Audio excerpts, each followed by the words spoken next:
So I'm having a chat with Nell Bryden. How are you? I'm good. I'm in New York. It's kind of gray, bit rainy. It's very much like England. Makes me miss England.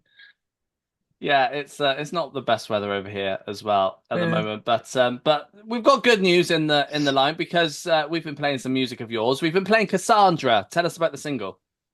Oh, nice. Well, this single is I don't want to sound pretentious here, but I grew up reading this book with all these Greek myths in it that my dad would read to me. And there's this woman in Greek mythology named Cassandra, and she basically was given the prophecy, the gift of prophecy, which means she could like tell the future. And Apollo gave this to her because he was trying to get her to sleep with him. And then she wasn't interested in him. So then he's like, well, I'm going to curse you so that nobody believes you, which is basically the worst thing ever. Because when the Trojan War happened, she was like, guys, I have a bad feeling about this horse. Let's not let it in. It's a really bad idea. And lo and behold, she was right. And everybody just called her a crazy woman. So for me, that story of being this like woman who's like, you really got to listen to my point of view here. This is really important. And nobody's listening. It's pretty relevant, especially in the United States right now. We have this small thing going on called an election. I don't know if you guys have like heard about it at all, but it's big news over here.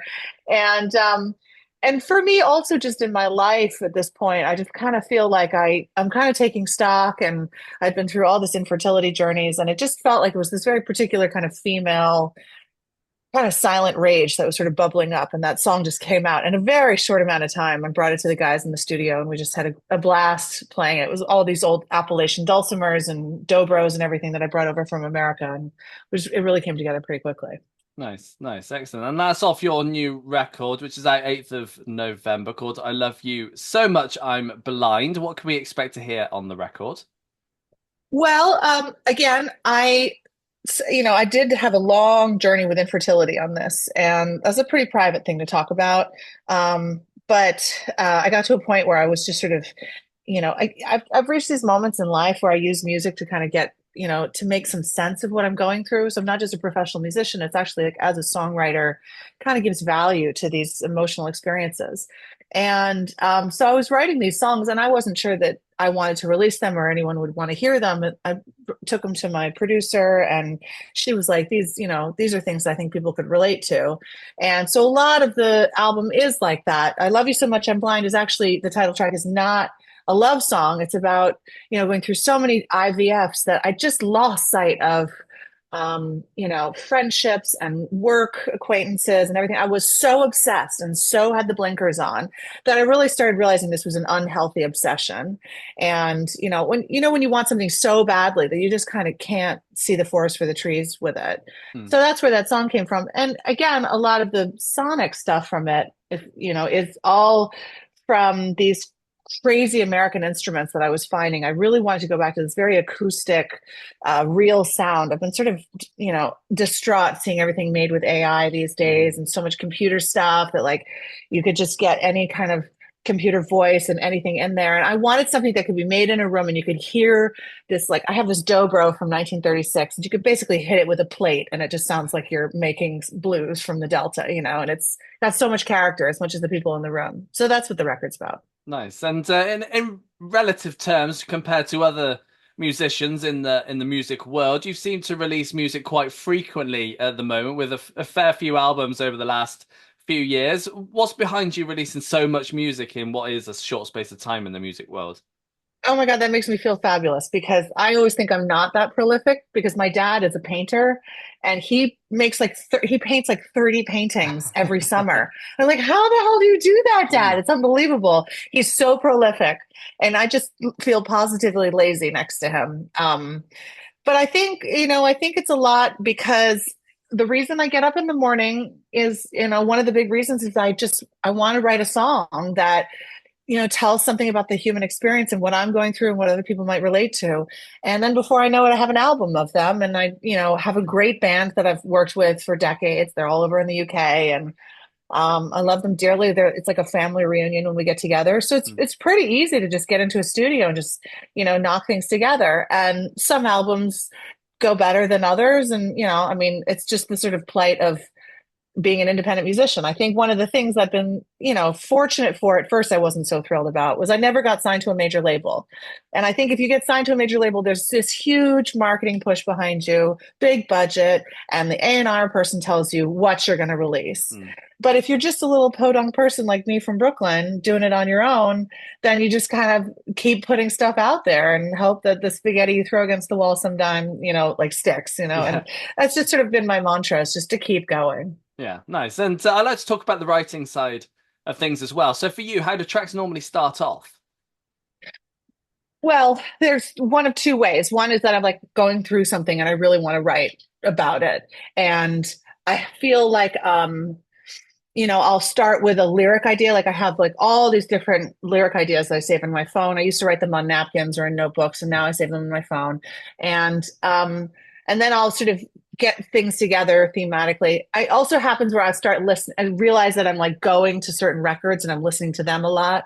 So like on this album, I was listening to a lot of T-Bone Burnett stuff and Robert Plant with Alison Krauss on their stuff, and and then the album before I was listening to a lot of David Bowie and a lot of the Pretenders and all this other. So each one is kind of like what I'm in at that point, and then that will sort of lend itself to what I start writing.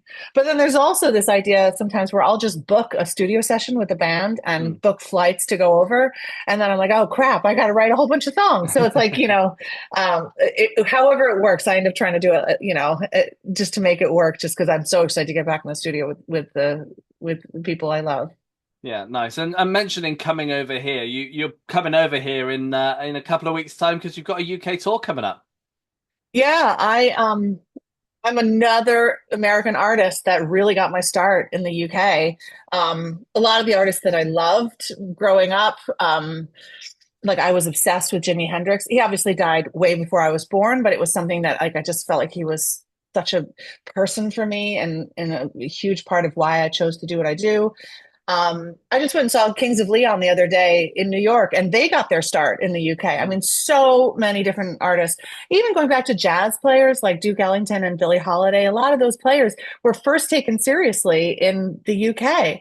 And I think, I started feeling drawn to going over there just because of the players. And then the more time I spent there, the more I fell in love with it. I ended up living in London for over a decade, loving it. I still have my apartment there, and I feel like this really sort of symbiotic relationship. It's much cooler than most of America. I mean, New York is pretty cool, and LA is pretty cool, and Nashville and New Orleans and Austin, but the rest of America is like really big, and it's hard to get around touring. And I just found like as an independent artist, the UK was my place. This is a really long-winded answer. I'm just coming over for a tour. Sorry, man.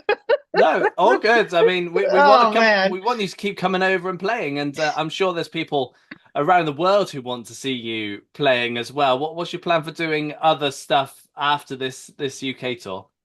Well, I've done Europe and I've done parts of America. I feel sort of disillusioned on America. Um, but I feel like with the resources I have to sort of, pick certain times that I can go do this, especially because I'm a mother and I don't want to leave my kid for too long. So I've picked this tour over Thanksgiving to, make sure that I'm not away for too long and, she can be off school and stuff. So, it's She not very coming with rock and you? roll, but she can't come with me, which is really a bummer. She's come with me before and it was pretty cute. I invited her up on stage. And she was totally irreverent. She just kept kicking me while I was up there, like doing this moving introduction to her. And she kept sort of nudging me with her knee. And it was just hilarious. But so she's not invited. Not for now, anyway. No, I know. I want her to be my backup singer. Nice idea. Nice. Is there anywhere you've not been to before that you want to get to at some point? Well, I started writing in Australia. Like that was the very, very first place that I started writing songs.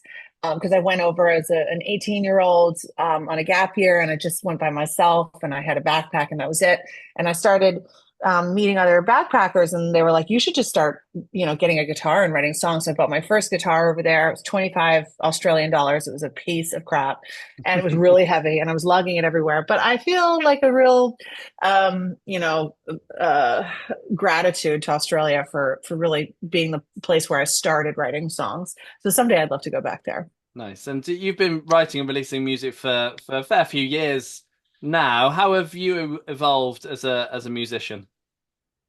Well, I think that my desire to be like a pop princess is dramatically diminished. When I started out, like at 17, I was like, I want to be famous. I want to be, like Madonna. I want to have like all this, celebrity. And the more I just get stuck in, I just realize that that's really a curse if that happens to you early on. And that I want to be an artist that, my biggest aspiration is to write things that get to people that need to hear them or benefit from hearing them. And they come to me and they say, you know what, I feel like you were speaking to me. The same way that those artists like Jimi Hendrix and, when I first heard Little Wing and I was like, oh my God, this is like speaking to me. That's what music should do. And it's still one of the real connections we have in the world. And I think that's something that I'd love to be a part of. Yeah, nice. Now, it's been a pleasure having a chat with you. Thank you so much. Thank you.